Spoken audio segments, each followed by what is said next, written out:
രോഗിയെ സൗഖ്യമാക്കാൻ വേണ്ടി മാത്രമാണോ? ഭൂതങ്ങളെ പുറത്താക്കാൻ വേണ്ടി മാത്രമാണോ? ചെകിടന് കേൾവിയും ഊമന് സംസാരവും കുരുടന് കാഴ്ചയും കൊടുക്കുവാൻ വേണ്ടി മാത്രമാണോ യേശുവിനെ ഈ ലോകത്തിലേക്ക് പിതാവ് അയച്ചത്? നോ. നമുക്ക് രക്ഷയുണ്ടാകാൻ, നമുക്ക് രക്ഷയ്ക്ക് കാരണഭൂതനായി യേശു മാറേണ്ടതിന് വേണ്ടിയാണ് പിതാവായ ദൈവം പുത്രനെ ഈ ക്രൂശ് മരണത്തിൽ നിന്ന് രക്ഷിക്കാതെയും, 2, യേശു കർത്താവ് സ്വയം ഇതിൽ നിന്ന് ഒഴിയാതെയും ഈ ക്രൂശ് താൻ സന്തോഷത്തോടെ സ്വീകരിപ്പാൻ ഇടയായത്.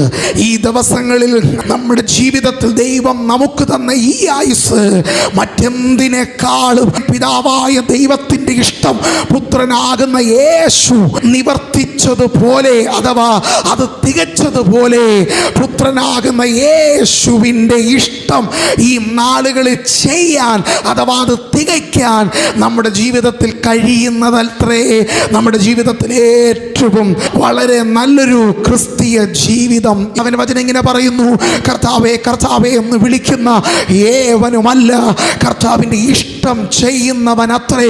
ഈ ദിവസങ്ങളിൽ നമുക്ക് കർത്താവിൻ്റെ ഇഷ്ടം ചെയ്യാൻ നമ്മെ തന്നെ ഈ ദിവസങ്ങളിൽ സമർപ്പിക്കാം.